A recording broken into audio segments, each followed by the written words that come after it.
හොඳයි. දැන් අපි ඊළඟට බලමු 2010 31 වෙනි බහුවර්ණය.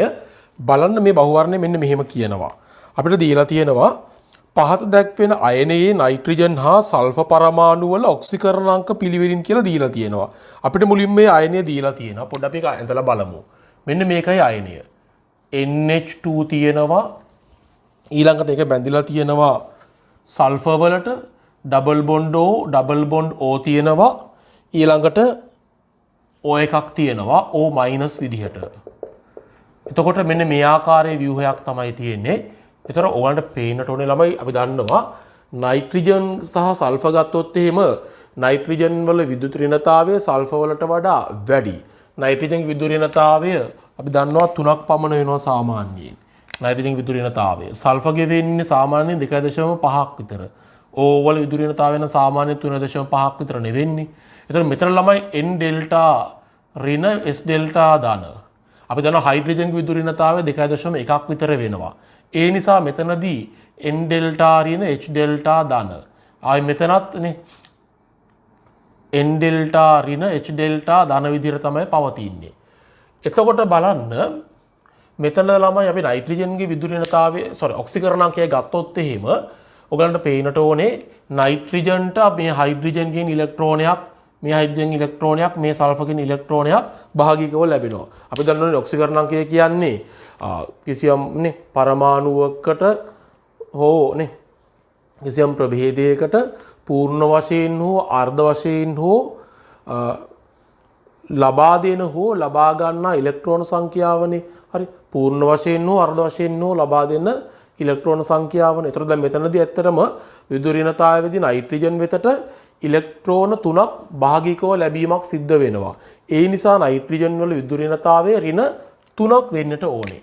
නයිට්‍රජන් විද්‍යුත් ඍණතාවය ඍණ 3ක් වෙන්නට ඕනේ. ඔක්සිකරණාංකය හරි.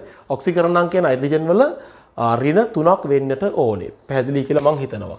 නයිට්‍රජන්ගේ ඔක්සිකරණාංකය ඍණ 3ක් වෙන්නට ඕනේ. දැන් මේ සල්ෆර් ගත්තොත් එහෙම මේ සල්ෆර්ට බලන්න බැඳිලා තියෙන්නේ ඔක්කොම විද්‍යුත් ඍණතාවයේ වැඩි පරමාණු. එහෙනම් අනිවාර්යයෙන්ම මෙතන ඔයගලන්ට පේන්නට ඕනේ මෙතනට ඉලෙක්ට්‍රෝන 2යි, මෙතනට 2යි 4යි, මෙතනට 1යි 5යි, මෙතනට 1යි 6යි.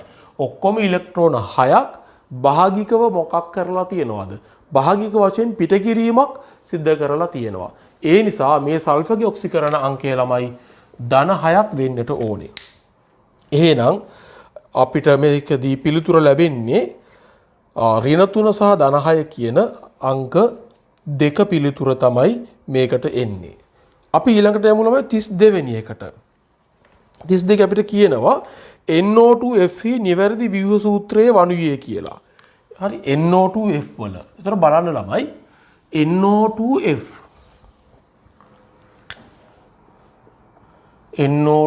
දැන් අපිට දීලා තියෙන ව්‍යුහ සූත්‍ර අපි එකින් එක ඇඳලා බලමු. පළවෙනි එකේ බලන්න N ද්විත්ව බන්ධන තනි බන්ධන. දැන් මට මේක අඳිනකොට මේක වැරදි කියලා වැටහිලා ඉවරයි. අඳින්න පටන් ගන්නකොටම ඇයි ළමයි දැන් ඔයගලන්ට පේනවා මෙතන නයිට්‍රජන්ගේ බන්ධන පහක් හැදිලා තියෙනවා. නයිට්‍රජන්ට බන්ධන පහක් හදන්න හැකියාවක් තියෙනවද ළමයි? නයිට්‍රජන්ට කිසි ලෙසකින් බන්ධන පහක් සෑදීමේ හැකියාවක් නැහැ. බන්ධන පහක් හැදුවා කියන්නේ යාගේ ඉලෙක්ට්‍රෝන අෂ්ටකය අනිවාර්යෙන් ඉක්මවා යනවා. දෙවන ආවර්තයේ මූලද්‍රව්‍යයක් කියන්නේ දෙවන ශක්ති මට්ටමට ඉලෙක්ට්‍රෝන පිරිමින් පවතින මූලද්‍රව්‍යයක්. දෙවෙනි ශක්ති මට්ටමේ උපරිම වශයෙන් තියාගන්න පුළුවන් ඉලෙක්ට්‍රෝන 8ක් විතරයි.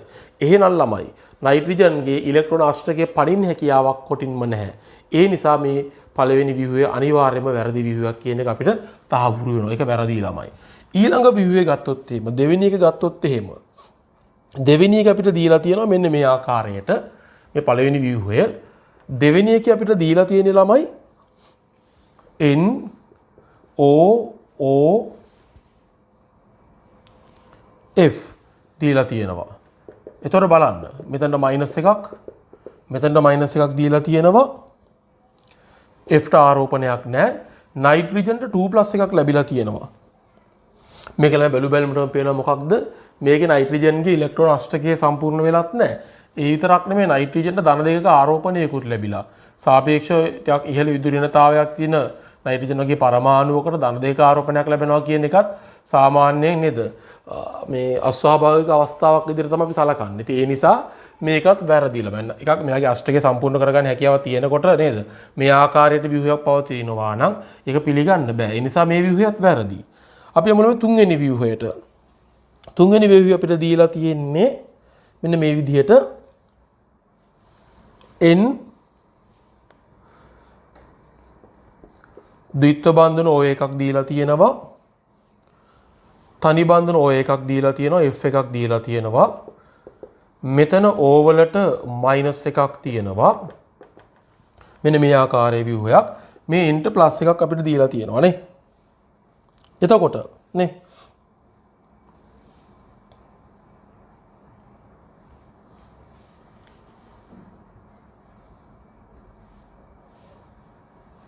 මොකද හිතන්නේ මේ ව්‍යුහය ගැන? එන්න ධනාරෝපණයක් තියෙන්නේ. එතකොට දැන් මේකෙදි නයිට්‍රජන්ගේ ඉලෙක්ට්‍රෝන අෂ්ටකය සම්පූර්ණ වෙලා තියෙනවා නේ. නයිට්‍රජන්ගේ ඉලෙක්ට්‍රෝන අෂ්ටකය සම්පූර්ණ වෙලා තියෙනවා. ඒ වගේම අනිත් පරමාණු වලත් ඉලෙක්ට්‍රෝන අෂ්ටක සම්පූර්ණ වෙලා තියෙනවා. ඉතින් දැන් මෙතන නයිට්‍රජන් ධන එකක ආරෝපණයක් තියෙනවා කියන එක සාමාන්‍යයෙන් වෙන්න පුළුවන් දෙයක් නේ. අපි දැන් ගත්තොත් HNO3 ගත්තත්, නයිට්‍රේට් අයනය NO3 මයිනස් අයනය ගත්තත් n මත ධන එකක ආරෝපණයක් තියෙන එක එච්චර අස්වාභාවික දෙයක් නෙමෙයි. ඒ නිසා අපිට පිළිගන්න පුළුවන් ව්‍යුහය වෙන්නේ මේ තුන්වෙනි ව්‍යුහය තමයි. අපි නිකමට බලමු හතරවෙනි ව්‍යුහය. හතරවෙනි ව්‍යුහය බලන්න ළමයි. n ද්විත්ව බන්ධන F එකක් දීලා තියෙනවා. මෙතනට ප්ලස් එකකුත් එනවා. ඔන්න ළමයි එතන අපිට බැලුව බැලමටම පේනවා ඒක නම් කියලාත් නිවැරදි වෙන්න බෑ. මොකද ෆ්ලුවරින්ට ධනාරෝපණයක් එන්න බෑ. ඒ විතරක් නෙමෙයි ඒතොර ඒකේ නේද? ආරෝපණ බලන්න මෙතන O ටත් මයිනස් එකක් තියෙනවා. මෙතන නේ මේ O ටත් මයිනස් එකක් තියෙනවා. හරි. මේ n ටත් ප්ලස් එකකුත් තියෙනවා. ඒතොර මේක ගොඩාක් ආරෝපණ විසිරිච්ච ඉතාමත්ම අස්ථායි ව්‍යුහයක්. මොකද ෆ්ලුවරින් වගේ ආවර්තා වගේ ඉන්නේ විද්‍යුතනතාවය වැඩි මේ කෙනෙක්ට ධනාරෝපණයක් ලැබිලා තියෙනවා. ඒ නිසා ළමයි ඒකත් අනිවාර්යයෙන්ම වැරදි. පස්වෙනි ව්‍යුහය ගත්තත් ඔයගලන්ට පේනවා ඒකේ නයිට්‍රජන්ට බන්ධන පහක් තියෙනවා. ඉතින් ඒකෙම අපිට නිගමනය කරන්න පුළුවන් මෙතන O, මෙතන F තියෙනකොට මෙතන මයිනස් එකක් ඇවිල්ලා තියෙනවා. මෙතන O ට ප්ලස් එකක් ඇවිල්ලා තියෙනවා. ඒ වගේම ඔබ නයිට්‍රජන්ගේ අෂ්ටකය පැනලා තියෙනවා. ඒ නිසා මේවා වැරදි ව්‍යුහ. හරි. එහෙනම් මම හිතනවා කොට පැහැදිලි උත්තරේ එන්නේ මේකට ළමයි 3 එන්නේ. හොඳයි. ඊළඟට 33 වෙනි එක බලමු අපි. ඒක නම් ඉතාම පහසු එකක්. එච්චර අපහසු එකක් නම් නෙමෙයි ඒක. බලමු ළමයි 33 වෙනි එක. 33 වෙනි එකේ අපිට කියනවා මෙන්න මෙහෙම. හයිඩ්‍රජන් පෙරොක්සයිඩ් හි ජලීය ද්‍රාවණයකින් ඝන ඩෙසිමීටර් එකක් සම්පූර්ණයෙන්ම විඝටනය වන පරිදි රත් කරන ලදී. ඔන්න බලන්න. හයිඩ්‍රජන් පෙරොක්සයිඩ් ද්‍රාවණයක් H2O2 ද්‍රාවණයක් සම්පූර්ණයෙන්ම විඝටනය වෙන්න. එතකොට අපි දන්නවා මෙයා විඝටන වුණාම ලබා දෙන්නේ H2O liquid සහ O2 gas. මේක බැලන්ස් කරන්න මෙතනට දෙකක් දාන්නට ඕනේ. මෙතනට දෙකක් දාන්නට ඕනේ. මෙතන අපිට කියන්නේ නම් H2O2 හි ජලීය ද්‍රාවණයකින් ඝන ඩෙසිමීටර් එකක් කියලා. එහෙනම් ඝන ඩෙසිමීටර් එකක් අපිට දීලා තියෙනවා. හරිද? සම්පූර්ණයෙන්ම විඝටනය වන පරිදි රත් කරන ලදී. එවිට පිට වූ ඔක්සිජන් පරිමාව සාවුපීහිදී 8යි ඝන ඩෙසිමීටර් විය. එතකොට අපි දන්නවා එහෙනම් කෙලින්ම අපිට එකපාරම හොයා ගන්න පුළුවන් පිට වූ O2 gas මොකක්ද මවුල ගන්නද කොහොමද? පිට වෙලා තියෙන O2 gas වල පරිමාව අපිට දීලා තියෙනවා 8යි ඝන ඩෙසිමීටර් කියලා. එතකොට මේක බෙදන්නට ඕනේ කීයෙන්ද? මෞලික පරිමාව මෞලයක් ගන්න පරිමාව දීලා තියෙනවා අපිට 22.4යි ඝන ඩෙසිමීටර් නේ. එන මෙතන අපිට මේක නේ මේ ආකාරයට ගන්න පුළුවන්. එතකොට මේ ඝන ඩෙසිමීටර් එකනේ තියෙන මේ මෞල ප්‍රමාණය 22. මේ අපසර අපි හිතමු කෙලින් ඝන ඩෙසිමීටර් කියලාම ගමුකෝ. එතකොට පිට වෙච්ච O2 gas මෞල ප්‍රමාණය මෙතනින් අපිට ලබා ගන්න පුළුවන් ළමයි. කියන්නේ කෙලින්ම අපිට පුළුවන් මේ මෞල ටික දැම්මම වඩාත් හොඳයි හැබැයි නේ. හරි. එතකොට ලැබෙන්නේ අගය කීයද සුළු කරපුවම ළමයි අපි දැන්ට මේක මෙහෙම තියාගමුකෝ ප්‍රශ්නයක් නැහැ නේ. 8 බෙදීම 22.4යි මෞල කියලා මේක තියාගමු. හරිද? මේක පැහැදිලිනේ නේද? මෞලික පරිමාව 22.4යි නම් ඒ කියන්නේ මෞලයක් තුල නේ මෞලයක් අත්පත් කරගන්න පරිමාව 22.4යි. එහෙනම් පරිමාව ඝන ඩෙසිමීටර් 8යි නම් ඒක කොච්චර මෞල ප්‍රමාණයක් තියෙනවද කියලා බලන්න අපි 8 බෙදන්නට ඕනේ 22.4න්. එතකොට එනවා 8 බෙදීම 22.4යි කියන මෞල ප්‍රමාණය අපිට ලැබෙනවා ළමයි. හොඳයි. දැන් ඊට පස්සේ අපිට අවශ්‍ය වෙන්නේ මොකක්ද? එහෙනම් එම නිසා H2O2 equals මවුල ප්‍රමාණය. ඒක ළමයි 8 බෙදීම 22.4 වගේ දෙගුණයක් වෙන්නට ඕනේ. ඇයි? මෙයාගේ බලන්න මෙයාගේ මවුල දෙකකින් මෙයාගේ මවුල එකයි ලැබෙන්නේ. ඒ නිසා මේ වගේ දෙගුණයක් වෙනවා. H2O2 මවුල ගාන. එතකොට ළමයි අපෙන් අහන්නේ H2O2 වල සාන්ද්‍රණය නේ. මෙතන මවුල ගාන ඉන්නේ කීයද? මේක සුළු කරපුවම ළමයි අපිට සුළු කරපුවම උත්තරය එනවා 0.71 මවුල කියන අගය. හරි.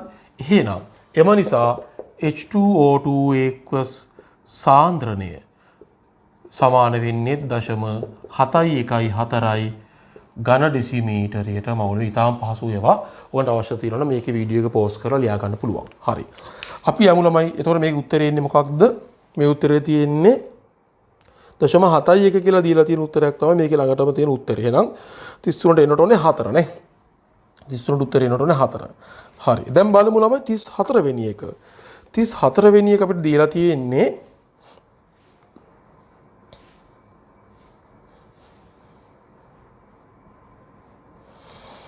කෙලිම රවුල් නියමය. A හා B යන වාෂ්පශීලී ද්‍රාවක දෙක පරිපූර්ණ ද්‍රාවණ සාදමින් සියලුම අනුපාත වලින් මිශ්‍ර වේ. දී ඇති උෂ්ණත්වයේදී A හා B සංශුද්ධ ද්‍රාවකවල වාෂ්ප පීඩන පිළිවෙලින් P0 A හා P0 B වේ. එම උෂ්ණත්වයේදීම ද්‍රාවණයක A හා B හි මවුල භාග පිළිවෙලින් XA සහ XB වන අතර ද්‍රාවණය සමග සමතුලිත වාෂ්ප කලාපයේ A හා B හි ආංශික පීඩන පිළිවෙලින් PA හා PB වේ. මෙම PB වේ. මෙම පද්ධතිය සඳහා පහත දී ඇති කුමන ගණිතමය ප්‍රකාශන සත්‍ය වේද? ඉතින් ළමයි මේක ඉතාමත්ම පහසු ප්‍රශ්නයක්. මම හිතන්නේ නිකම්ම රවුල් නියමයෙන්ම දීපු ප්‍රශ්නයක්. ඒ නිසා අපි පොඩ්ඩක් ඕනම් ටිකක් ඉදිරියට ගිහිල්ලා මේකට අදාළ සියලුම සමීකරණ ටික අපි අරගමු. හරි. ඒතර දැන් මේක අපිට කියන විදිහට අපි දන්නවා රවුල් නියමයෙන් කියන්නේ මොකක්ද? පරිපූර්ණ ද්‍රාවණයක නේ පරිපූර්ණ ද්‍රාවණයක ද්‍රාවකයේ සාපේක්ෂ වාෂ්ප පීඩන පාතනය ද්‍රාව්‍යයේ මවුල භාගයට සමාන වෙනවා කියලා කියන්නේ. ඒ කියන්නේ මෙන්න මේ වගේනේ. අපිට කෙලිම ගන්න පුළුවන් දැන් මේ දිය තින්න AB පද්ධතියේ P0A ඍණ PA බෙදීම P0A. මේ කියන්නේ මොකක්ද? A කියන එක්කෙනාගේ සාපේක්ෂ වාෂ්ප පීඩන පාතනය. ඒක සමාන වෙනවා ද්‍රාවණය තුල B වල මවුල භාගයට. ඒ කියන්නේ A කියන සංශුද්ධ ද්‍රවයේ B දියවීම නිසා එයාගේ වාෂ්ප පීඩනයේ පාතනය වීමක් සිද්ධ වෙනවා. එතකොට සාපේක්ෂ වාෂ්ප පීඩන පාතනය කියන්නේ P0A ඍණ PA P0A සංශුද්ධ අවස්ථාවේ සංතෘප්ත වාෂ්ප පීඩනය බෙදුවම ලැබෙන අගේ ඒක සමාන වෙනවා අපි දිය කරපු B මවුල ප්‍රමාණයට. ඒ කියන්නේ XB වලට මවුල භාගයට කෙලින්ම සමාන වෙනවා. එතකොට මේ විදිහටම අපි හිතමුකෝ B කියන්නේ වාෂ්පශීලී එක්කෙනෙක් නම් P0B ඍණ PB බෙදීම P0B සමාන වෙනවා XA වලට. P0B ඍණ PB බෙදීම P0B සමානයි XA වලට. ඉතින් මේ සම්බන්ධතාව දෙකෙන් අපිට උත්තරය ගන්න පුළුවන්. එහෙම ගත්තොත් ළමයි උත්තරේ එන්නේ කීයද? P0B ඍණ PB බෙදීම P0B සමානයි XA. අංක දෙක තමයි උත්තරේ එන්නේ. දැන් මේකෙන් අපිට තව ඒවා ව්‍යුත්පන්න කරගන්න බැරිද? දැන් බලන්න ළමයි අපි මෙහෙම කළොත් එහෙම P0A ඍණ PA දාලා මෙතන P0A මෙහෙට ගෙනියනවා. P0A XB. මම මෙහෙම කරනවා. මම මේ PA තනි කරගන්නවා. PA සමානයි එන්නේ එතකොට P0A ඍණ P0A XB. මම PA තනි කරගත්තා. ඒතර මෙයාව මෙහෙට ගෙන ආපුවාම P0A ඍණ P0A XB කියලා එනවා. එහෙනම් ළමයි PA සමානයි P0A එක ඍණ XB කියලා අපිට ලැබෙනවා නේද? එක ඍණ XB කියන්නේ මොකක්ද? XA නේද? P0A XA කියලා එනවා. මේ ආකාරයට මෙතනත් ඒ සම්බන්ධය ගත්තොත් එහෙම ඉන්නේ මොකක්ද? PB සමානයි P0B XB කියලා මේ සම්බන්ධතාවය ලබා ගන්න පුළුවන්. ඉතින් ඊට අමතරව අපිට මෙතන මේ ඩෝල්ටන්ගේ ආංශික පීඩන නියමයෙන් අපිට කියන්න පුළුවන් P total එක මුළු පීඩනයේ සමාන වෙනවා PA ධන PB. ඉතින් අපිට මේක එක එක ආකාර වලට P total එක සමානයි P0A XA ධන P0B XB. ඔය ආකාරයට ලියලා පෙන්නන්නත් ඕනම් පුළුවන්. හරි. එහෙම නැත්නම් අපිට මේක තව විදිහකට පුළුවන්. P total එක සමානයි කොහොමද? මෙතන x dash a p total ධන x dash b p total වගේ එක එක ආකාරයේ සම්බන්ධතා අපිට ලබා දීලා පෙන්වන්න පුළුවන්. ඒ කියන්නේ ඇත්තටම මේකෙදී ඒ කියන්නේ මෙහෙම කියන්න පුළුවන්. P0A x a සමානයි x dash a p total කියලා කියන්නත් පුළුවන්. ඒ වගේම p not b xb සමානයි x dash b p total. මේ x dash a x dash p කියලා අපි ගත්තේ වාෂ්ප කලාපයේ මේගොල්ලන්ගේ මවුල භාග. ළමයි අපිට කාල සීමාව ගොඩාක් අඩු නිසා මම ඊටාව වේගෙන් මේ පැහැදිලි කිරීම කරන්නේ. මොකද අපිට දැන් විශාල කාල වේලාවක් ගත වෙනවා එක පේපර් එකක බහුවර්ණ 50ක් හෝ 60ක් සාකච්ඡා කරන්න. ඒ නිසා මම මේ ආකාරයට වේගෙන් මේවා පැහැදිලි කරන්නේ. ඔයගලන්ට මොන හරි ගැටලු මතුවෙනවා නම් එහෙම ඔයගලන්ට පුළුවන් මගෙන් ඒවා මේ ප්‍රශ්න කරන්න මගේ අර මේ කෙමිකෝල් ටෙලිග්‍රෑම් ගෲප් එක හරහා හෝ YouTube එකේ ඔයගලන්ට පුළුවන් මොනවාරි ප්‍රශ්න තියෙනවා නම් එයා සම්බන්ධ ප්‍රශ්න විමසන්න. හොඳයි. එතකොට ළමයි උත්තරයෙන් එකට දෙක කියන එක අපිට පැහැදිලි. ඒ 34 වෙනි බහුවර්ණය. අපි යනවා ළමයි ඊළඟට 35 වෙනි බහුවර්ණයට. හරි බලමු 35 වෙනි බහුවර්ණය. 35 වෙනි බහුවර්ණයේ අපිට දීලා තියෙනවා මෙන්න මේ වගේ. කියනවා එක් වර්ගයක ඇනායනයක් පමණක් අඩංගු ලවණයක් තනුක HCl සමග ප්‍රතික්‍රියා කළ විට අවර්ණ වායුවක් ලබා දී. මෙම වායුව ආම්ලීකృత KMnO4 හි ගිල්වන ලද පෙරහන් කඩදාසි කැබැල්ලක් නිර්වර්ණ. නිර් කියන්නේ මොකද්ද? නිර් කියන්නේ වර්ණයක් නැහැ නේ. නිර්වර්ණ කියන්නේ වර්ණයක් නැහැ කියන එක. එහෙනම් නිර්වර්ණ කරයි. පහත් දක්වා ඇති ඒවයින් කුමක් ඇනායනීය විය නොහැකිද කියලායි ළමයි අහන්නේ. අන්න ප්‍රශ්නේ එතනයි තියෙන්නේ නේ. ඇනායනීය විය නොහැකිද? දැන් මුලින්ම බලමු තනුක අම්ලයක් එක්කලා වායුවක් ලබා දෙන අය කවුද කියලා. දැන් මෙතන තනුක HCl කියන එක්කෙනත් එක්කලා වායුවක් ලබා දෙන අය ගැන තමයි කියන්නේ. ඒතර තනුක අම්ලයක් එක්කලා වායුවක් ලබා දෙන අය තමයි. දැන් මේකේ දීලා තියෙනවා මුලින්ම සල්ෆයිඩ් එක බලන්න. Sulphide SO3 2-. හරි. මෙන්න මේ සල්ෆයිඩ් එකක් අපිට දීලා තියෙනවා. අපි මේකට HCl වගේ අම්ලයක් දැම්මොත් මොකද වෙන්නේ? මෙයාගේ මොකද ලබා දෙන්නේ? මෙයාගෙන් අපිට ලබා දෙනවා ළමයි සල්ෆර් ඩයොක්සයිඩ් නේ. SO2 ගෑස් එක මේකෙදි පිට වෙනවා. ඒ නිසා මෙතන වායුවක් පිට වෙනවා. අනිත් මේ සල්ෆර් ඩයොක්සයිඩ් කියන්නේ අවර්ණ වායුවක් පැහැදිලි ඇති. ඊළඟට අපිට දීලා තියෙනවා බයිසල්ෆයිඩ් මේ සල්ෆේට් එක. තමයි ඇත්තටම සල්ෆේට් කියන එකට අපි දානවා HCl වගේ අම්ලයක්. වායුවක් පිට වෙන්නේ නැහැ නම් උත්තරේ ඉන්නේ අංක කීයද? උත්තරේ ඉන්නේ අංක 2. අනිත් ඒවාත් බලමු අපි. ඊළඟට දීලා තියෙනවා අපිට මේ බයිසල්ෆයිඩ් එක නේ. HSO3 එක දීලා තියෙනවා. HSO3 මෙයා HCl එක ප්‍රතික්‍රියා කරනවා. බයිසල්ෆයිඩ් එක ප්‍රතික්‍රියා කරපුවමත් ළමයි ලබා දෙන්නේ මොකද්ද? බයිසල්ෆයිඩ් එක ප්‍රතික්‍රියා කරපුවමත් සල්ෆර් ඩයොක්සයිඩ් කියන අවර්ණ වායුව ලබා දෙනවා. ඊළඟට අපිට දීලා තියෙන්නේ සල්ෆයිඩ් එකක්. S2 එකක්. සල්ෆයිඩ් එකට අම්ලයක් දාපුවම ලබා දෙන්නේ මොකක්ද ළමයි? Hydrogen sulphide. H2S ගෑස් එක පිට කරනවා. ඊළඟට දීලා තියෙන්නේ තයෝසල්ෆේට්. S2O3 2- එකට අපි HCl එකස් දැම්මොත් එහෙම ළමයි සල්ෆර් ඩයොක්සයිඩ් වායුව පිට වෙනවා විතරක් නෙමෙයි සල්ෆර් කලිල සල්ෆර් අවක්ෂේපයෙන් යන ලා කහ පැහැයකින් යුක්තව ලබා දීමකුත් මේකෙදි සිද්ධ වෙනවා. ඉතින් ඒ වගේ ගත්තොත් ළමයි එතකොට දැන් ඊළඟට අපිට කියනවා මෙහෙම දෙයක්ුත්. එතනදී මේ පිට වෙන වායුව මගින් KMnO4 මොකක් කරනවද? එයාගේ වර්ණය අවර්ණ කරනවලු. එහෙනම් බලන්න සල්ෆර් ඩයොක්සයිඩ්. ඔව් සල්ෆර් ඩයොක්සයිඩ් කියන එක කෙනා ඔක්සි හාරකයක් විදිහට ක්‍රියා කරලා MnO4- කියන එක කෙනාව Mn2+ බවට ඔක්සි හරණය කරලා සල්ෆර් ඩයොක්සයිඩ් සල්ෆේට් බවට ඔක්සිකරණය වෙනවා. හිතන්න මේ H2S කියන එක කෙනා. ඒතර දැන් අපි මෙතන සල්ෆර් ඩයොක්සයිඩ් එක ඔක්සිකරණය වෙනවා SO4 2- බවට. හයිඩ්‍රජන් සල්ෆයිඩ් ගත්තොත් හයිඩ්‍රජන් සල්ෆයිඩ් උත් ඔක්සිකරණය වෙනවා සල්ෆර් බවට. ආම්ලික KMnO4 පත් වෙන්නේ Mn2+ බවට. එහෙනම් යාව ආම්ලික මාධ්‍යයේදී මේ Mn2+ කියන එක කෙනා අවර්ණයි ළමයි. හරි සාමාන්‍ය ජලීය මාධ්‍යයේදී නම් ඉතාලා රෝස පාටක් පෙන්වුවාට ආම්ලික මාධ්‍යයේදී මේ හැදෙන Mn2+ අපිට පෙන්වන්නේ නැහැ වර්ණය. ඒ නිසා අපිට අවර්ණයි කියලා තමයි කියන්න වෙන්නේ. එහෙනම් ළමයි අපිට පැහැදිලි මේ ආකාරයට චෙක් කරලා බැලුවොත් එහෙම නිවැරදි පිළිතුර එන්නේ අංක 2 කියන එක. ඒ 35 නේ. අපි දැන් බලමු 36 වෙනි එක. 36 මෙන්න මෙහෙම කියනවා.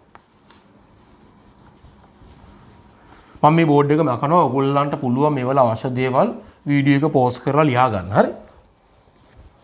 ලින් ජලීය සාම්පලයක කැල්සියම් නයිට්‍රේට් බයිකාබනේට් සහ ක්ලෝරයිඩ් අයන ඇති බව සොයා ගන්නා ලදී. ජලීය සාම්පලයෙන් ඝන සෙන්ටිමීටර් 25ක කොටසක් දර්ශක ලෙස මීතයිල් ඔරෙන්ජ් කියන්නේ මෙතිල් ඔරෙන්ජ් හරි මෙතිල් ඔරෙන්ජ් යොදා ගනිමින් 0.1යි සල්ෆියුරික් සමග අනුමාපනය කරන ලදී. බියොරටු පාඨාංකය ඝන සෙන්ටිමීටර් 5ක් වන විට ද්‍රාවණයේ වර්ණය කහ පැහැයේ සිට රෝස පැහැයට වෙනස් විය. ලින් ජලයේ తాවකාලික කඨිනත්වය කැල්සියම් කාබනේට් ලෙස ප්‍රකාශ කළ විට, ඒ කියන්නේ අප මෙතනදී මේ ලින් ජලයේ తాවකාලික කඨිනත්වය ඇති වෙන්නේ කඨිනත්වයේ කැල්සියම් කාබනේට් ඝන ඩෙසිමීටරයට මිලිග්‍රෑම් ලෙස ප්‍රකාශ කළ විට එන අගය කොතරම්ද කියලා යහන්නේ. දැන් ළමයි ජලයේ කඨිනත්වය කියලා ඊටාම සරලව කියනවා නම් කියන්න තියෙන්නේ ජලයේ සබන් පෙන නොනැගීම. ජලයේ කඨිනත්වයට හේතු වෙන්නේ සබන් පෙන නොනැගීම. ඉතින් සබන් පෙන නොනගින්න හේතුව තමයි ඒ ජලයේ කැල්සියම් මැග්නීසියම් බයිකාබනේට දිය වී පැවතීම. මේ කැල්සියම් මැග්නීසියම් බයිකාබනේට ජලය දිය වුණොත් එහෙම අපි කියනවා ජලයේ తాවකාලික කඨිනත්වයට හේතු වෙනවා කියලා. හරි. දැන් අපි දැන් වැවක ගිහිලා නාලි ඉවර වෙලා ළමයි අඟේ සබන් ගාලා ඉවර වෙලා අපි ආයේ වැවට මේ බැහැලා අපි ටිකක් වෙලා ගිය ගමන් අපේ මුළු ඇඟේම තිබිච්ච සබන් ටික ගියා කියලා අපිට හිතෙනවා. හරි. අපි ගොඩට ඇවිල්ලා පැයක් විතර යන නැත්නම් පැය භාගයක් විතර යනකොට මුළු ඇඟම සුදු පාටට පිපිලා මොනවද? අර සබන් ටික අවශ්‍ය විදිහට තැම්පත් වෙලා ළමයි. පැහැදිලිද? ඒක තමයි මෙතනදී සිද්ධ වෙන්නේ. දැන් අපි අත් දෙක හොඳට සබන් ගාලා ඉවරලා අර කටින වතුර තියෙන තැනකට අත් දෙක දාපු ගමන් මොකද වෙන්නේ? අපිට තේරෙනවා අපේ අත් දෙකේ තිබ්බ සබන් ටික ඔක්කොම හේදිලා ගියා කියලා. දාපු ගමන් හේදිලා ගියා කියලා. ඇත්තට මෙතනදී වෙන්නේ අර කැල්සියම් මැග්නීසියම් ඒ බයිකාබනේට තියෙනවානේ. ඒ කැල්සියම් මැග්නීසියම් අයනත් එක්ක එකතු වෙලා මේ දීර්ඝ දාම කාබොක්සිලික් අම්ල වල ලවණනේ සබන් කියන්නේ ඒවා හදන අවක්ෂේප. ඒ නිසා අපි හිතන අත් දෙකේ හේදුනා කියලා. හැබැයි ළමයි ටික වෙලා ගියාට පස්සේ මේ මතු පිට සුදු පෑහෙති කුඩු වගේ තියෙනවා මොනවද? අර හැදිච්ච අවක්ෂේප. හැබැයි අපි හොඳ පිරිසුදු ජලයෙන් අපි අත් දෙක හේදුවොත් එහෙම සබන් ගතිය යන ටිකක් වෙලා යනකම් හොදන්න ඕනේ. ඇයි අර විදිහට අවක්ෂේප විදිහට තැම්පත් වෙන්නේ ඒවා ටික හේදි ඉවත් වෙන එකක් තමයි එතනදී සිද්ධ වෙන්නේ ළමයි. මම හිතනවා ඔයගොල්ලන්ට යම් කිසි ආකාරයක අවබෝධයක් ලැබෙන්න ඇති කඨිනත්වය ගැන. දැන් මෙතන කියන කතන්දර වෙන එකක්. දැන් මෙතන තියෙනවානේ ලින් ජලීය සාම්පලයේ කැල්සියම් අයන තියෙනවා, නයිට්‍රේට් තියෙනවා, බයිකාබනේට් තියෙනවා, ක්ලෝරයිඩ් තියෙනවා. එහෙනම් මෙතන කැල්සියම් බයිකාබනේට් වලින් මේ කඨිනත්වය ඇති වෙනවා කියලා කියනවා. හරි. එතකොට මේ බයිකාබනේට් ප්‍රමාණය අපි හොයාගත්තා නම් වැඩේ හරි. දැන් මේ බයිකාබනේට් හොයාගන්න මොකද්ද කරලා තියෙන්නේ? මේ බයිකාබනේට් සල්ෆියුරික් එක්කලා අනුමාපනයක් කරලා තියෙනවා. අපි දන්නවා මෙතන සල්ෆියුරික් H2SO4 සහ බයිකාබනේට් අතර ප්‍රතික්‍රියාව අපිට ගන්න පුළුවන් මෙහිම. HCO3 එක්වසුයි H2SO4 එක්වසු අතර ප්‍රතික්‍රියාවක් සිද්ධ වෙනවා. මේ ප්‍රතික්‍රියාවෙන් පළ විදිහට ලැබෙන්නේ මොනවද? මෙතනදී කාබන් ඩයොක්සයිඩ් ලැබෙනවා. CO2 ගෑස් ලබා දෙනවා. ඊට අමතරව ජලය ලැබෙනවා. ඊට අමතරව SO4 2- ලබා දෙනවා. SO2 ඒසර මේක බැලන්ස් කරන්න නම් අපිට සිද්ධ වෙනවා ළමයි. මෙතන බයිකාබනේට් වලට දෙකක් දාන්න වෙනවා. කාබන් ඩයොක්සයිඩ් වලට දෙකක් දාන්න වෙනවා. එහෙන් බැලුවොත් එහෙම අපිට ජලයටත් දෙකක් දාන්න වෙනවා. ඒසර මෙතන ස්ටොයිකියෝමීටර් ඉන්නේ ළමයි 2ට 1යි කියලා ස්ටොයිකියෝමීටර් එනවා. එහෙනම් වැය වූ H2SO4 එක්වස් මවුල ගාන මුලින්ම අපි හොයා ගන්නවා. එතකොට මේකේ සාන්ද්‍රණය අපිට දීලා තියෙන සල්ෆියුරික් වල 0.1යි. එයන් වැය වෙලා තියෙනවා ඝන සෙන්ටිමීටර 5ක්. එහෙනම් 0.1 වැඩි කරලා 5න් බෙදෙනවා 1000න්. හරි ඒක අපිට ඝන ඩෙසිමීටර් වලින් එනවා මවුල කොච්චරක් තියෙනවද කියලා. මේ 0.1 වැඩි කිරීම 5 බෙදීම 1000 අපි ඒතර ලැබෙනවා මෙන්න මෙච්චර මවුල ප්‍රමාණයක් තියෙනවා කියලා. එම නිසා HCO3 එක්වස් මවුල ගාන එන්නේ මොකක්ද? 0.1 වැඩි කිරීම 5 බෙදීම 1000 වැඩි කිරීම 2. ඒ ස්ටොයිකියෝමීටර් 2ට එකයිනේ. මෙතන සල්ෆියුරික් මවුල ගාන ළමයි 0.1 වැඩි කිරීම 5 බෙදීම 1000යි නම් බයිකාබනේට් මවුල ගාන ඒ වගේ දෙගුණයක් වෙන නිසා අපි මේක දෙකකින් වැඩි කරලා ගන්නවා. එතකොට ළමයි දැන් මෙතනදී අපිට තියෙන වැදගත්ම දේ මොකක්ද? දැන් මේ తాවකාලික කඨිනත්වයට හේතු වෙන්නේ බයිකාබනේට්නේ. ඒතර එයාව රත් කරපුවම මොකද වෙන්නේ? මේ බයිකාබනේට් රත් කරපුවම තමයි කාබනේටය බවට පත් වෙන්නේ. HCO3 එක්වස් අපි රත් කරනවා. හරිද? රත් කරපුවම මොකද වෙන්නේ? මෙයා CO3 2- එක්වස් ඒවත් කාබනේටය බවට පත් වෙනවා. කාබනේටය බවට පත් වෙන නිකන් නෙමෙයි කාබන් ඩයොක්සයිඩ් වායුව පිට වෙලා H2O ලික්විඩ් ලබා දෙනවා. ඔයගොල්ලෝ මතක ඇතිනේ බයිකාබනේට වල තාප වියෝජනය. අර දෙවෙන කාණ්ඩයේ බයිකාබනේට තාප වියෝජනය කළත් අනුරූප කාබනේටය ලබා දෙනවා. කාබන් ඩයොක්සයිඩ් වායුව ලැබෙනවා. H2O ලික්විඩ් එක අපිට ලබා දෙනවා. මේක තමයි කාබනේට එක තාප වියෝජනයට අදාළ ප්‍රතික්‍රියාව වෙන්නේ. එහෙනම් ළමයි. එම නිසා HCO3 එක්වස් වලින් ලැබෙන CO3 2 එකස් මවුල ගාන අපිට හොයාගන්න පුළුවන්. කොච්චරක්ද ළමයි ස්ටොයිකියෝමීටර් දෙකට එකයි නේ. එහෙනම් ලැබෙන්නේ කොච්චරයිද? 0.01 වැඩි කිරීම 5 බෙදීම 1000 නේ තමයි ලැබෙන්නේ. මොකද ආයි මේකනේ මේ දෙකෙන් වැඩි කරපු එක දෙකෙන් බෙදෙන්නට ඕනේ. මොකද ස්ටොයිකියෝමීටර් දෙකට එකක් නිසා එයාගේ ලබා දෙන කාබනේට් ප්‍රමාණය වෙන්නේ මෙච්චරයි. මෙන්න මෙච්චර මවුල ප්‍රමාණයක් තමයි ලබා දෙන්නේ. එහෙනම් ළමයි අපිට එම නිසා මෙතන අපිට පුළුවන් එම නිසා බයිකාබනේට් ලැබෙන CO3 2- සාන්ද්‍රණය 0.01 වැඩි කිරීම 5 බෙදීම 1000යි. මවුල තියෙන්නේ 25ක 25න් බෙදලා අපි ළමයි මේක 1000න් වැඩි කරනවා. ඒතකොට ගන් ඩෙසිමීටරයට මවුල් වලින් අපිට අගයක් ලැබෙනවා නේ. එන්නේ මේක සුළු කරපුවම එන්නේ ළමයි 2 වැඩි කිරීම 10 ඍණ 3යි ගන් ඩෙසිමීටරයට මවුල කියන අගය තමයි මේක සුළු කරපුවම ඉන්නේ. එතකොට ළමයි අපිට දැන් අවශ්‍ය වෙන්නේ මේක ගන් ඩෙසිමීටරයට මිලිග්‍රෑම් වලින්. එහෙනම් අපිට පුළුවන් දැන් මෙතන හැදෙන්නේ කැල්සියම් කාබනේට්නේ. මේ කාබනේටුයි කැල්සියම් ධන දෙක එකතු වෙලා කැල්සියම් කාබනේට්නේ ලැබෙන්නේ. එතකොට ළමයි කැල්සියම් කාබනේට් එම නිසා කැල්සියම් කාබනේට් ස්කන්ධය සෑදෙන කැල්සියම් කාබනේට් ස්කන්ධය වෙන්නේ එයාගේ මවුල ගාන ගන් ඩෙසිමීටරයක් තුළ 2 වැඩි කිරීම 10 ඍණ 3යි මවුල තියෙනවා.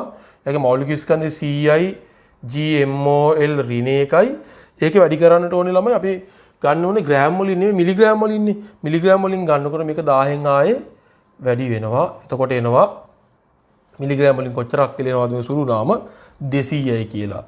200යි mgdm ඍණ 3යි. එහෙනම් ඒක තමයි ගන් ඩෙසිමීටර එක තියෙන මිලිග්‍රෑම් වගේ තමයි අපි ppm වලින් ඉදිරිපත් කරන්නේ. ද්‍රාවණයක ගන් ඩෙසිමීටර එකක් තුළ දියවී ඇති ද්‍රව්‍යයේ මිලිග්‍රෑම් වලින් ස්කන්ධය තමයි එයාගේ ppm වගේ කියලා අපි කියන්නේ. එහෙනම් ppm වගේ ඉන්නේ කීයද ළමයි? ppm වගේ ඉන්නේ 200ම තමයි. එහෙනම් 200 කියන උත්තරේ තියෙන්නේ පළවෙනි එකේනේ. හරි. දැන් අපි යමු ළමයි 37 වෙනි එකට. මම මේකත් දැන් මකනවා. ඔයගලන්ට අවශ්‍ය නම් ඒවා ලියා ගන්න පෝස්ට් කරලා.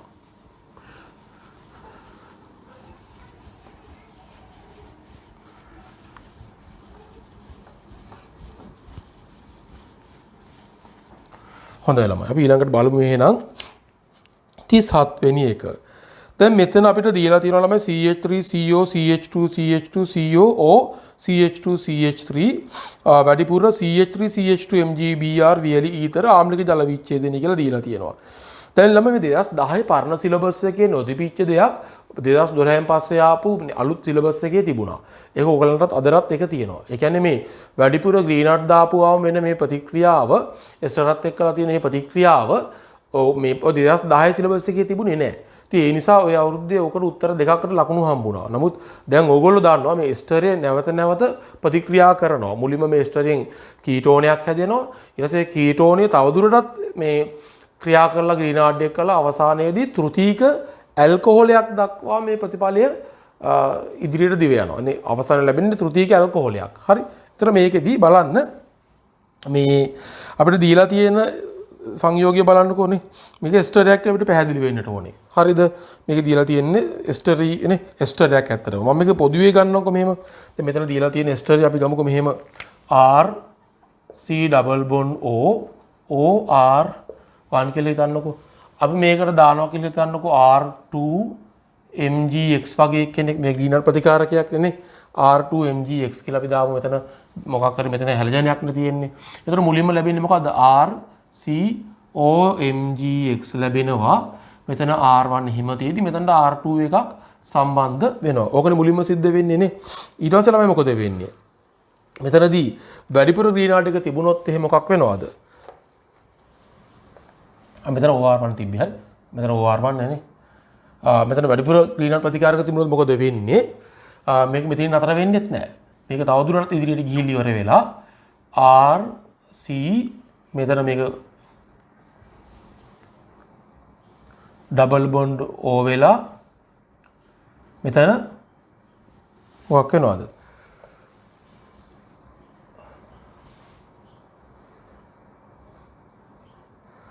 OR1 එක ගැලවිලා යනවා නේ. OR1 එක ගැලවිලා කියලා මෙතනට එනවා R2 එක විතරක් ඉතුරු වෙන්න නේ. කොහොම එකක් තමයි ලැබෙන්නේ. මොකද මෙතනදී එතකොට මේක මේ R1O එක ගැලවිලා ගිහින් තියෙනවා. R1O එක ගැලවිලා ගිහිල්ලා අර MGX එක්කලා සම්බන්ධ වෙනවා. ඒ කියන්නේ මෙන්න මෙහෙම සිද්ධ වෙන්නේ අතර මෙතනදී වෙන්නේ ළමයි මේ දැන් මෙහෙමනේ මෙතන වැදිලා තියෙන්නේ. මේක සරිවලක් මෙතනට ලබා දෙනවා. එතකොට මේ බන්ධනයේ මෙහෙට කැඩෙනවා. හරි. ප්‍රතිඵලයක් ඉතින් මෙතන C ඩබල් බොන්ඩ් O එකක් ඇවිල්ලා ඊට පස්සේ මේ R2 එක තමයි මේ තියෙන්නේ. මේක තමයි මුලින්ම සිද්ධ වෙන්නේ. ඒතර R1O MGX කියලා එකක් තමයි ලැබෙන්නේ. මෙතන එක සරිවලක් තියෙන නිසානේ. එතන මයිනස් ඇති වෙච්ච නිසා මේත් එක්ක සම්බන්ධ වෙලා මේක තමයි ලැබෙන්නේ R1 OMGX කියන එක ලබා දෙනවා. ආයේ තවදුරටත් අර R2 MGX කියන එක ක්‍රියා කරනවා. ඒ ක්‍රියා කරලා ඉවර වෙලා මෙතන දැන් මොකද වෙන්නේ? දැන් කීටෝනේනේ. ඉතින් කීටෝනේටත් අර විදිහටම දැන් අතර R තියෙනවා. COMGX එක එනවා. මෙතන R2 තියෙනවා. මෙතන තව R2 එකක් මේ ආකාරයට සෙට් වෙනවා නේ.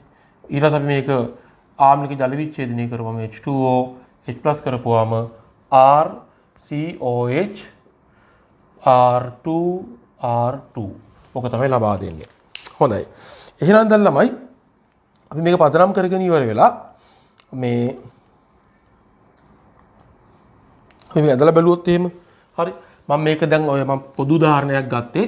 දැන් මම මේක මකලා ඔයගොල්ලන්ට නියම සංයෝගයට එනවා. බලන්න නියම සංයෝගය අපිට දීලා තියෙන්නේ මොකක්ද?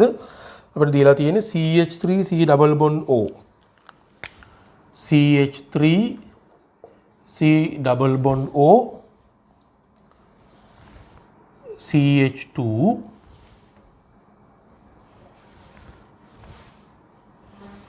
CH2 C double bond O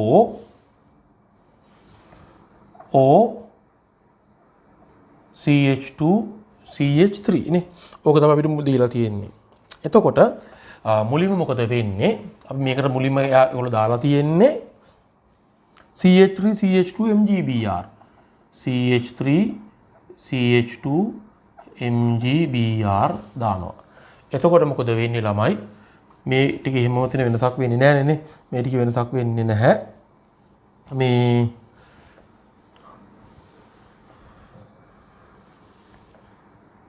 මෙතන කීටෝන කෑල්ල මෙතන මෙහෙම වෙනවා. CH3 ස්ටාර්ට් එකේදී මේ දේ වෙනවා මෙතනනේ. CH3 CO MgBr වෙනවා කොහොමත් මෙතන. ඊළඟට CH2 හරි. මෙතනට මේ CH2 CH3 එකක් සම්බන්ධ වෙනවා මෙතනින් ලැබෙන මේ කැල්ල වෙනම සිද්ධ වෙනවා මේ ආකාරයට CH2 C OMgBr O CH2 CH3 මෙතන යන්ත්‍රණය ඔයගලන් ගොළුට යන්නට ඕන නිසා මම මෙතන මෙහෙම ලියලා පෙන්නන්නම්. ඔහොම තියෙනවා. මෙතනට අර එක CH2 CH3 එකක් දැන්ටමත් සම්බන්ධ වෙලා තියෙනවා. ආයේ තවදුරටත් CH3 CH2 MgBr සම්බන්ධ කරනකොට මොකද වෙන්නේ? මෙන්න මෙතනින් මේ බන්ධනය මෙහෙට කැඩෙනවා. මෙහෙට බන්ධනයක් හදනවා නේ. මේ ආකාරයට. එතකොට මොකද වෙන්නේ ළමයි? මේ ටිකේ වෙනසක් නැහැ. මේක CH3 COMgBr මෙතන CH2 CH3 එහෙම තියෙනවා. ඊළඟට මෙතන CH2 CH2C මෙතන මේක ඩබල් බොන්ඩ් O එනවා නේ. ඩබල් බොන්ඩ් O වල මෙතනත් නේ කීටෝන කාණ්ඩයක් එන්නේ. මෙතන මේ CH2 CH3 එක තියෙනවා. ඊට අමතරව මෙතනදී මොකද වෙන්නේ? මෙතන ධන CH3 CH2O MgBr එක ලැබෙනවා. දැන් මෙතන නතර වෙන්නෙත් නැහැ නේ. දැන් මොකද වෙන්නේ ඊට පස්සේ? තවදුරටත් CH3 CH2 MgBr එක ක්‍රියා කරනවා. ඒ ක්‍රියා කරලා මේකේ වෙනසක් නැහැ. මෙතන මෙහෙමමනේ. මම මේක මේ පැත්තට දාන්නම්. ඊට තම මදි වෙන නිසා මම මෙහෙට දාලා පෙන්නන්නම්. දැන් මොකද වෙන්නේ? මෙතන CH3 COMgBr CH2 CH3 මෙතන CH2 CH2 COMG BR එකක් ආයේ එනවා CH2 CH3 CH2 CH3 වෙනවා මේක අපි ආණ්වික ජල විච්ඡේදනය කරනවා H2O H+ දාලා එතකොට මොකද වෙන්නේ CH3 C මෙතනටත් OH එකක් එනවා මෙතන CH2 CH3 තියෙනවා මෙතන CH2 CH2 COH CH2 CH3 CH2 CH3 වෙනවා බලමු ළමයි මෙහෙම උත්තරයක් තියෙන්නේ කීවෙනි එකද මේ උත්තරයක් තියෙන්නේ 5 වෙනි එක නේද CH3O මෙහෙම උත්තරයක් තියෙන්නේ 5 වෙනි එක එතන ඔයාලට පැහැදිලි ඇති කියලා මේක ලබාගත් ආකාරය හරි මේ මහ ලොකු දෙයක් නෙමෙයි ළමයි හරි බොහොම සරල දේවල් නිකන් සංකීර්ණ වගේ හිතුණාට එහෙම දෙයක් නැහැ ඇත්තටම හරි මේක තුනට අවශ්‍ය දේවල් තියෙනවා ලියා ගන්න හරි හොඳයි අපි ඊළඟට බලමු ළමයි කාලයත් ඉතුරු කරගනිමින් අපි යමු ඊළඟට 38 වෙනි එකට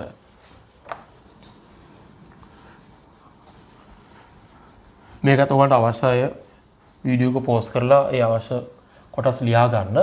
දැන් ඔක පරණ සිලබස් එකේ ළමයි අර ඇල්ඩිහයිඩ් කීටෝන කැලල විතරක් ක්‍රියා කරනවා කියලා විතරයි ගත්තේ. ඉතින් එහෙම ගත්තොත් උත්තරේ එක තමයි දුන්නේ. නමුත් ඒක අද පිළිගන්නේ නැහැ. මොකද මේ ඒක මොකද පරණ සිලබස් එකේ ඔය මේ එස්ටර කැලල ක්‍රියා කරන එක දීලා තිබුණේ නැහැ. ඒ නිසා අංකයක උත්තරේට ලකුණු දුන්නා. හැබැයි දැන් අලුත් සිලබස් එකේ සෙල්ලම් බෑ ළමයි එස්ටරයෙන් වෙන අර තෘතීය කැල්කුලේ ලැබෙන එක පව අපි අනිවාර්යයෙන්ම ඉදිරියට ගිහලා ලියන්නට ඕනේ. හරි.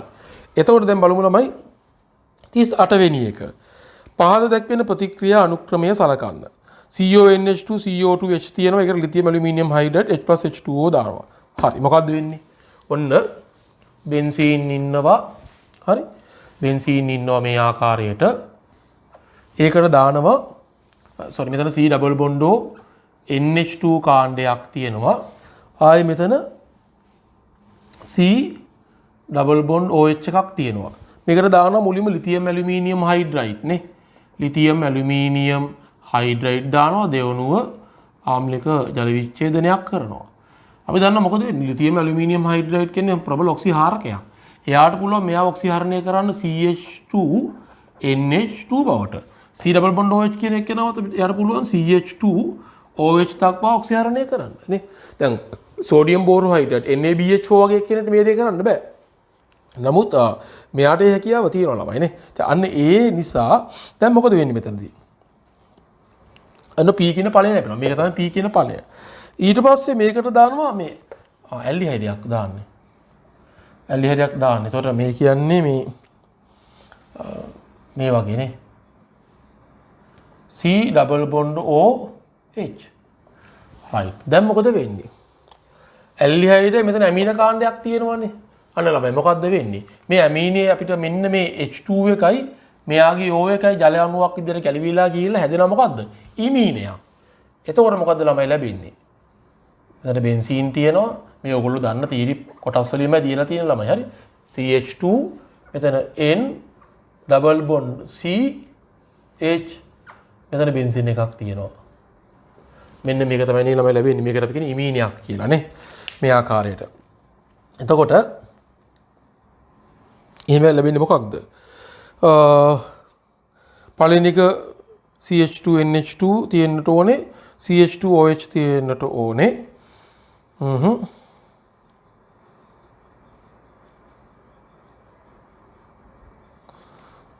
දෙවෙනි එකේ ඉමීනේ හැදලා තියෙන්නට ඕනේ CH2 NCH උත්තරේනේ දෙක ළමයි ඉන්නේ නේ. බොහොම පැහැදිලි උත්තරේනේ මොකක්ද? දෙක තමයි උත්තරේනට ඕනේ ඒකට. හරි. දෙවෙනි ප්‍රතිචාරය තමයි එහෙම උත්තරයක් තියෙන්නේ. හරි. ඊළඟට ළමයි 39 සහ 40 දීලා තියෙන්නේ S ද්‍රව්‍යයක වෙනස් සාන්ද්‍රණ වලින් යුත් ජලීය ද්‍රාවණ ශ්‍රේණියක් පිළියෙල කරන ලදී. මේ එක් ද්‍රාවණය ක්ලෝරෝෆෝම් සමග හොඳින් සොලවා සමතුලිත අවස්ථාවට ඒමට ඉඩ හරින ලදී. S ද්‍රාව්‍ය ජලයේදීට වඩා ක්ලෝරෝෆෝම් ද්‍රාවණය වන අතර ඒ ජලයේදී හෝ ක්ලෝරෝෆෝම් වලදී හෝ කිසිම රසායනික ප්‍රතික්‍රියාවකට භාජනය වෙන්නේ නැහැ කියලායි කියන්නේ. හරිද? අපි පොඩ්ඩක් මේක අඳගත්තොත් මේ කියන දේ. මම මේක මකනවා ළමයි. මේ කියන එක අපි පොඩ්ඩක් ඇඳගෙන බැලුවොත් මොකද වෙන්නේ? හරි. මේ කියන එක අපි අඳගෙන බැලුවොත් මේ වගේ අපිට භාජනයක් දීලා තියෙනවා. ඒ භාජනය අපි හිතමුකෝ මේ දෙන්න ඉන්නවා කියලා. ස්තර දෙකක් විදිහට ඉන්නවා. ගමු ස්තර දෙකක් තියෙනවා කියලා මේකේ. මෙහෙම ස්තර දෙකක් තියෙනවා කියලා අපි ගමු. අපි හිතමු මේ තියෙන්නේ ක්ලෝරෝෆෝම් ස්තරය කියලා. CHCl3 ස්තරය කියලා ගමු. මේ තියෙන්නේ H2O කියලා ගමු. ප්‍රශ්නයක් නැහැ නේ මොන විදිහට ගත්තද ඒක ප්‍රශ්නයක් නැහැ. ඒතර S කියන එක කෙනා තමයි තියෙන්නේ. S කියන එක කෙනා තමයි තියෙන්නේ. මේ වගේ ප්‍රත්‍යාවර්ත වෙනවා. ඒතර මෙතන අපි aqueous කියලා දාන්න පුළුවන්. මෙතන S මොකද්ද? CHCl3 කියලා අපිට ගන්න පුළුවන්. හරි? ඒක ප්‍රශ්නයක් නැහැ. මෙතන ඕගනික් කියලා අපිට නේ OR කියලා ගත්තත් කමක් නෙමෙයි. කාබනික එක්කෙනෙක් ඉන්න OR කියලා ගමු අපි. ඔහොම අපිට ගන්න පුළුවන්. එතකොට දැන් ළමයි කලාප දෙක අතර SE ව්‍යාප්තිය පරීක්ෂා කිරීම සඳහා ඊට එක් එක සමතුලිත අවස්ථාව හා සම්බන්ධ කාබනික කලාපයේ SE සාන්ද්‍රණය y අක්ෂය ජලීය කලාපයේ SE සාන්ද්‍රණය x අක්ෂය දිරියෙන් ප්‍රස්ථාරගත කරන ලදී. මේ ප්‍රස්ථාරය සම්බන්ධයෙන් කුමන වගන්තිය සත්‍ය වේද? දැන් මේක අපි මේකට KD ප්‍රකාශනය ලිව්වොත් තමයි KD ප්‍රකාශනය එන්නේ කොහොමද? අපිට මේක එක එක ආකාර වලට ලියන්න පුළුවන්. හරි? අපි මෙහෙම ලියුවොත් එහෙම S වල සාන්ද්‍රණය H2O liquid බෙදීම S වල සාන්ද්‍රණය CHCl3 කියලා ලියන්න පුළුවන්. හරි? මේ ආකාරයට ලියන්නට පුළුවන්. එතකොට දැන් මේක අපිට කියනවා මොකක්ද මේකේ කලාපයේ SE සාන්ද්‍රණය y අක්ෂයට එන්න ඕන. මොන කලාප දෙක අතර SE ව්‍යාප්තිය පරීක්ෂා කිරීම සඳහා ඊට එක් එක් සමතුලිත අවස්ථාව සම්බන්ධ කාබනික කලාපයේ SE සාන්ද්‍රණය y අක්ෂයට එන්නට ඕනෙලු. එතකොට එහෙනම්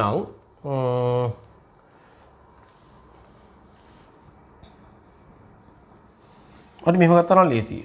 මේ උඩට දාමු අපි ක්ලෝරෝෆෝම් ස්තරය CHCl3 මෙතන S aqueous කියලා අපි ගමු. නැත්නම් H2O liquid කියලා මෙතන අපි දාන්න පුළුවන්. එහෙනම් S CHCl3 සමානයි KD වතාවක් S H2O ඔහමනේ ඉන්නේ. ළමයි මේක y වගේ මේක m වගේ මේක මොකක්ද x වගේ. එහෙනම් ප්‍රස්ථාරය මොකක්ද දෙන්නේ? ප්‍රස්ථාරයක් ඇඳුවොත් මේක ඉන්නේ ළමයි y සමානයි mx ආකාරයේ ප්‍රස්ථාරයක් තමයි අපිට ලැබෙන්නේ. හරිද? මේ x අක්ෂය y අක්ෂය නේ. ඒතර y සමානයි mx ආකාරයේ ප්‍රස්ථාරයක් තමයි අපිට ලබා දෙන්නේ. හරිද? එතකොට බලන්න මේ අපි ගන්න තේ මේක ගත්තේ. එතකොට මුලින්ම කියනවා ප්‍රස්ථාරයේ සරල රේඛාවක් නොවේ කියලා කියනවා නේ. ප්‍රස්ථාරයේ සරල රේඛාවක් නොවේ කියලා කියනවා. ඊළඟේ කියනවා ප්‍රස්ථාරයේ අනුක්‍රමණය උෂ්ණත්වයේ මත රඳා පවතී කියලා කියනවා. අනුක්‍රමණය කියන්නේ මොකක්ද? KD නේ. ඔව් KD උෂ්ණත්වයේ මත රඳා පවතිනවා කියන එක නම් හරියලමයි නේද? KD අනිවාර්යෙන් උෂ්ණත්වයේ මත රඳා පවතිනවා. ඒ නිසා ඒ කතාව හරි. ප්‍රස්ථාර අනුක්‍රමණය කියලා අපිට ලැබෙන්නේ මොකක්ද? KD. එන එක හරි. ඊළඟට ජලීය කලාපයේ SE සාන්ද්‍රණය වැඩිවීමත් සමග ප්‍රස්ථාරයේ අනුක්‍රමණය වැඩි වේ. අනුක්‍රමණය වැඩි වෙන්නේ නැහැ. සාන්ද්‍රණය අඩු වුණත් වැඩි වුණත් අනුක්‍රමණය කියන්නේ KD නේ. KD උෂ්ණත්වයේ නියත නම් නියතයි. ඒක සාන්ද්‍රණය වෙනස් වුණා කියලා විභාග සංගුණක නැත්නම් යාප සංගුණක වෙනස් වෙන්නේ නැහැ. හරි. ඊළඟට කියනවා ජලීය ස්තරයේහි පරිමාව අඩුවීමත් සමග ප්‍රස්ථාරයේ අනුක්‍රමණය අඩු වේ. එහෙම වෙන්න බෑ. ජලීය ස්තරයේ පරිමාව අඩු වැඩි වුණා කියලා සාන්ද්‍රණ වෙනස්කම් විතරයි වෙන්න පුළුවන්. ඒ ඇරෙන්න කීයටවත් මේ අනුක්‍රමණය වෙනසක් වෙන්න බෑ. අනුක්‍රමණය රඳා පවතින උෂ්ණත්වය මත පමණක් නිසා. ඊළඟට ප්‍රස්ථාරයේ මූල ලක්ෂ්‍ය හරහා නොයයි. වැරදි මූල ලක්ෂ්‍ය හරහා යනවා. එහෙනම් උත්තරේනු ළමයි මොකක්ද ඒකට? ප්‍රස්ථාරයේ අනුක්‍රමණය උෂ්ණත්වය මත රඳා පවතී. ප්‍රස්ථාරයේ අනුක්‍රමණය කියන්නේ KD රඳා පවතින උෂ්ණත්වය මත තමයි ළමයි. ඒක හරි එතකොට. ඒ 39 වෙනි එක. හොඳයි. අපි ඊළඟට බලමු ළමයි මේකේ 40 වෙනි එක. ඒකත් මේකෙන්ම අපිට දීලා තියෙන්නේ නේ. මේකෙන් අපිට දීලා තියෙනවා. අපිට කියලා මෙන්න මෙහිම. කලාප දෙක අතර SE විභාග සංගුණකයේ P වන අතර P එකට වඩා විශාලයිලු නේ. P වන අතර P විශාලයි එකට වඩා නේ. ඒ කියන්නේ ඒතර අනිවාර්යයෙන්ම මේ බලමු මොකද්ද මේ කියන්නේ. ඊට ඕනෑම සමතුලිතතාවයක් සඳහා භාවිතා කළ ජලීය සහ ක්ලෝරෝෆෝම් කලාපවල පරිමා පිළිවෙලින් VAQ සහ VOR ද ආරම්භයේදී සමතුලිතතාවයට පෙර ජලීය කලාපයේහි සහ සමතුලිතතාවට පත් වූ පසු ජලීය කලාපයේ ඉතිරි වූ තිබූ එස්හි ස්කන්ධ පිළිවෙලින් m සහ x ද වේ. පහත කුමන ප්‍රකාශයේ x නිවැරදිව නිරූපණය කරයිද කියලා අහනවා. හරි. එතකොට ළමයි බලන්න මෙතනදී අපිට මෙතන ස්ටාර්ට් එකේදී මෙතන තිබිලා තියෙන අගය කියන්නේ ජලීය ස්තරයේ ආරම්භයේදී තිබුණා කියන්නේ mලු හරි. දැන් හරි mලු දැන් තියෙන්නේ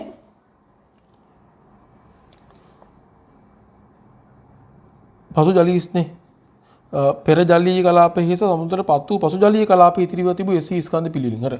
ස්ටාර්ට් එකේදී තිබිලා තියෙන්නේ m. හරි.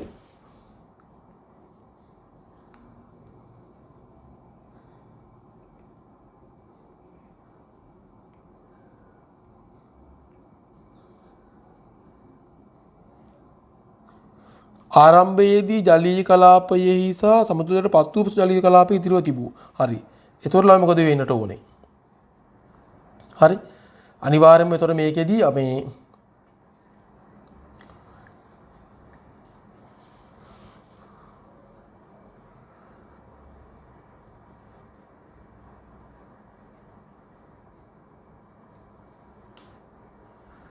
ජලීය කලාපයේ දැන් ඉතුරුලා තියෙන x නේ. හරි. කලින් තිබිලා මේ සෝරි මෙතෙන් ජලීය කලාපේ නේ. x තමයි දැන් තියෙන්නේ. කලින් තිබිලා තියෙනවා m ප්‍රමාණයක් දැන් x වෙලා තියෙනවා. එහෙනම් ඕගනික් ස්තරයේ කොච්චරක් තියෙන්න ඕනේද? m ඍණ x ප්‍රමාණයක් තියෙන්නට ඕනේ නේ. ඒ කියන්නේ කලින් m තිබුණලු දැන් තියෙන x ලු තියෙන්නේ. එහෙනම් x තියනවා කියන්නේ කොච්චරක් ගිහින් තියනවද ක්ලෝරෝෆෝම් ස්තරයට? ක්ලෝරෝෆෝම් ස්තරයට ගිහින් තියෙන ප්‍රමාණය වෙන්නේ ළමයි m ඍණ x ප්‍රමාණයක් තමයි ක්ලෝරෝෆෝම් ස්තරයට ගිහින් තියෙන්නේ නේ. ඒ නිසා ජලීය ස්තරයේ x ප්‍රමාණයක් තියෙනවා කියලා කියන්නේ. එහෙනම් පැහැදිලි කියලා මම හිතනවා ළමයි ජලීය ස්තරයේ කලින් තිබුණේ m ප්‍රමාණයක් තිබුණලු. දැන් තියෙන x ප්‍රමාණයක්ලු. එහෙනම් මොකද වෙලා තියෙන්නේ? ඇත්තටම m ඍණ x ප්‍රමාණයක් ක්ලෝරෝෆෝම් ස්තරයට ගිහින් තියෙනවා. එහෙනම් මෙතන අපි kd නේ kd සමානයි මේ ප්‍රකාශනයේ ඉන්නේ. ඒතර මෙතන kd වෙනකොට අපිට දාන්න කියනවා p කියලා. එහෙනම් p සමානයි. එතකොට එන්නේ මේක s සාන්ද්‍රණය ch Cl3 බෙදීම s සාන්ද්‍රණය H2O කියලා ඔය ආකාරයට ලැබෙන්නේ. එතකොට p සමාන වෙනවා ක්ලෝරෝෆෝම් ස්තරයේ s වල සාන්ද්‍රණය අපිට ගන්න පුළුවන් මේ විදිහට. ක්ලෝරෝෆෝම් ස්තරයේ m ඍණ x කියලා අපිට ගන්න පුළුවන්. m ඍණ x බෙදීම මේ මොකද මේක යාගේ මෞලික ස්කන්ධ බෙදුවාමනේ තමයි මෞලිකාන ලැබෙන්නේ. ඊට පස්සේ පරිමාණ මෙතන මේ දැන් දින පරිමාණ මෙතන 10න් වැඩි කරන්න තියෙන්නේ. මේ අවස්ථා දෙකේම එකම දේනේ කරන්න තියෙන පරිමාණ මේ දෙකේ සමානයි කියලා අපි ගත්ත නිසා පරිමාණ සමානයි කොහොමත්. එතකොට මෙතන එන්නේ x කියලා එන්නේ. එහෙනම් p සමාන m ඍණ x බෙදීම නේ x කියලා එන්නේ. එතකොට මේකේ සෝරි මෙතන කලාප වෙන පරිමාණ අපිට දීලා තියෙනවා. ඒතර මුලින්ම අපිට මේ පරිමාණ දීලා තියෙනවා ළමයි. එහෙනම් මෙතන එන්නේ m ඍණ x හරි. m ඍණ x බෙදීම v ඕගනික් හරි. ඊළඟට මේ v ඕගනික් කියන්නේ මේකේ පරිමාව හරි. v ඕගනික් කියලා අපි ලියලා තියෙන පරිමාව. එතකොට මෙදලා නේ එයාගේ මෞලික ස්කන්ධය අපි දන්නේ ඒක කැපිටල් නිසා අපිට අවශ්‍ය නැහැ. බෙදලා වැඩි කරනවා 10න්. අයි මේක බෙදීම මෙතන එන්නේ මෙයාගේ ජලයේ එන්නේ x බෙදීම v a+ කියලායි එන්නේ. ඔහොමනේ එන්නේ. එතකොට දැන් මේක අපිට පොඩ්ඩක් සුළු කරන්න තියෙන්නේ. එතකොට අපිට පුළුවන් ළමයි නේද මේක සුළු කරන්න මේ විදිහට මේ මෙතන එන්නේ අතරම් p සමානයි m ඍණ x බෙදීම v ඕගනික්. එතකොට වැඩි කිරීම x වෙනවා v a+1 උඩට එනවා නේ. එතන මේක සුළු කරන්න තියෙන ළමයි. ඔක සුළු කරලා අපිට x තනි කරගන්නයි තියෙන්නේ. හරි. x තනි කරගන්නයි තියෙන්නේ. එතකොට x තනි කරගත්තම x සමානයි කියලා අවසානයේ එන්නට ඕනේ. බලන්න m VAQ බෙදීම P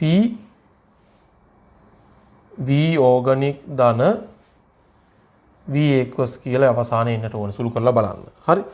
ඒතර එහෙම උත්තරයක් තියෙන්නේ දෙවෙනි එක. මම හිතනවා ඔයගොල්ලන්ට පැහැදිලි ඇති කියලා ඒක. හරි රයිට්.